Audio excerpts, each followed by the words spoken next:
Cross talk వద్దు, ముగ్గురు ఆగండి. నారాయణ గారు నారాయణ గారు నారాయణ గారు రమేష్ గారు ఇద్దరు ఒకసారి ఆగండి. అసెంబ్లీ ఎన్నికలకు మహారాష్ట్ర సీఎం వస్తున్నారండి ప్రచారానికి. ఇద్దరు ఒకసారి ఆగండి సార్. మొత్తం ముగ్గురు రాజకీయ పార్టీ నేతలు ముగ్గురు ఒకసారి ఆగండి. జయరాం గారు, సో ఇక్కడ నాకు ఈ ట్రయాలజీ ఏంటనేది నాకు అర్థం కావట్లేదు. బేసిక్ అంటే కవిత అరెస్ట్ని రాజకీయంగా చూడాలా, లేదంటే నిజంగా స్కామ్ జరిగింది కాబట్టే దాంట్లో అరెస్ట్ చేశారని చూడాలా? ఒకటి, కాంగ్రెస్లో విలీనం బీఆర్ఎస్ అని, బీజేపీలో విలీనం బీఆర్ఎస్ అని, బీజేపీ కాంగ్రెస్ రెండు కలిసే ఉన్నాయి, బీఆర్ఎస్ మీద కుట్రల పని తొక్కేద్దామని ట్రై చేస్తున్నాయి. అది కూడా రెండు జాతీయ పార్టీలు ఇక్కడ ఒక స్టేట్లో, కేవలం తెలంగాణ అనేటువంటి ఒక చిన్న రాష్ట్రంలో ఉన్నటువంటి ఒక ప్రాంతీయ పార్టీని తొక్కేద్దామని చూస్తున్నాయి అనేది. ఈ ట్రయాలజీ ఏంటి అసలు? ఈ కేసులో బెయిల్ దేనికి వచ్చింది అసలు? ఎలాగ దీన్ని తీసుకోవాలి? సార్ ముగ్గురు ఆగాలి, అందరికీ టైం ఇస్తున్నారు. జయరాం గారి విషయం ఒకసారి ఆయన మాట్లాడాలి. జయరాం గారు ఎవరితో మాట్లాడుతున్నా చెప్పండి ఫస్ట్. ఓకే, ఇది మీకు ప్యానెల్లో ఉన్న మిత్రులకు 360 న్యూస్ ప్రేక్షకులకు నమస్కారాలండి.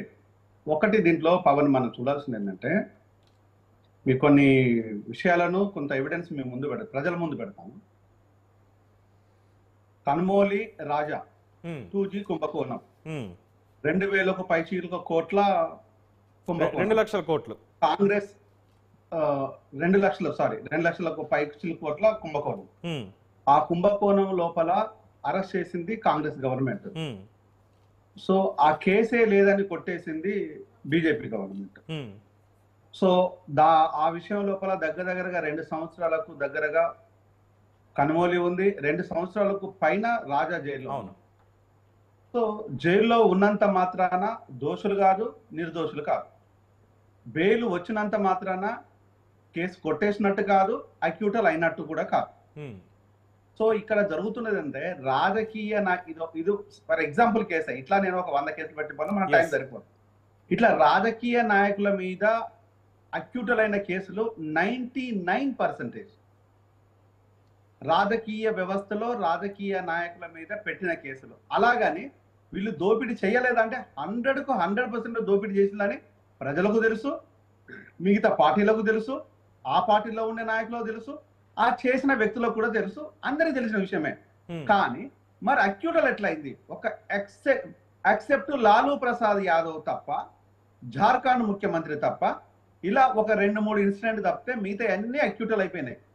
అంటే నిర్దోషులుగా బయటపడిండ్రు.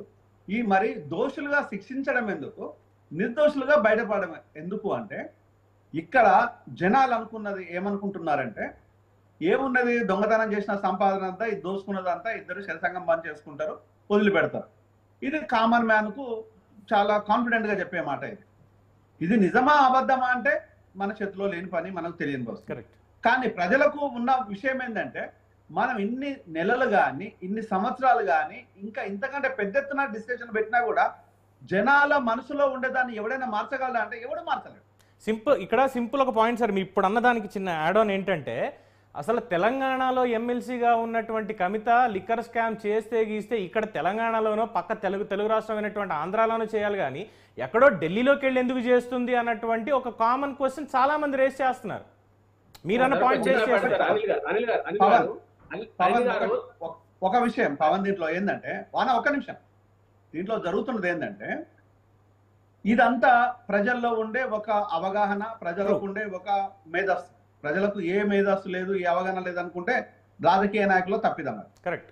ఇప్పుడు మనం అనుకునేది ఏంటంటే, ఇప్పుడు ఢిల్లీలో ఏంటంటే, ఢిల్లీ కాదు, ఇక్కడ జరుగుతున్నది ఏంటంటే, వాళ్ళు మోడల్గా ఒక స్టేట్ను మాత్రమే తీసుకున్నారు.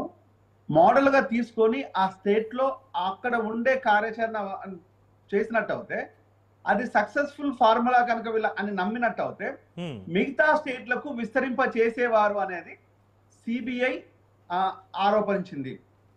ఇక్కడ ఇది వాస్తవానికి కూడా కరెక్ట్.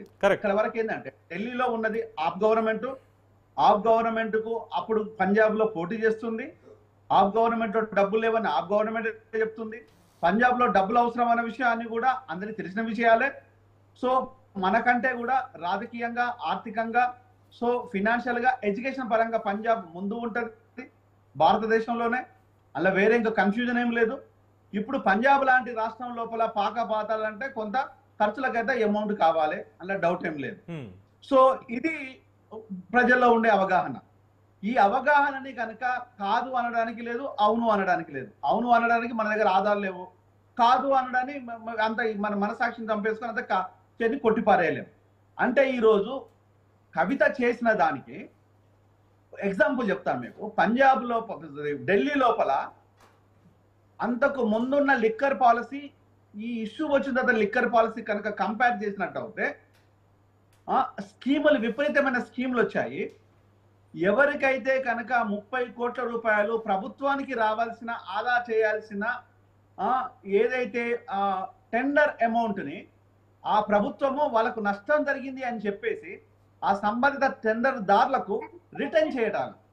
అంటే ఎక్కడైనా ఇది జరిగిందా ఇంతవరకు? భారతదేశం లోపల లిక్కర్ మీద బిడ్డింగ్ చేసిన అమౌంట్ పక్కన పెట్టేస్తే ఈవెన్ టెండర్ లోపల పే చేసిన అమౌంట్ ని మళ్ళీ రిటర్న్ చేయడం అనేది ఇంతవరకు భారతదేశంలో ఎక్కడ జరిగిందా అంటే ఎక్కడ జరగలేదు. ఓన్లీ మన ఢిల్లీలోనే జరిగింది. మరి ఢిల్లీలో ఎందుకు జరిగిందంటే అత్యధికంగా అక్కడ కొంతమంది సదరన్ స్టేట్స్ నుంచి ఆ పాలసీ లోపల ఇన్వాల్వ్ అయిన అనేది వాస్తవము.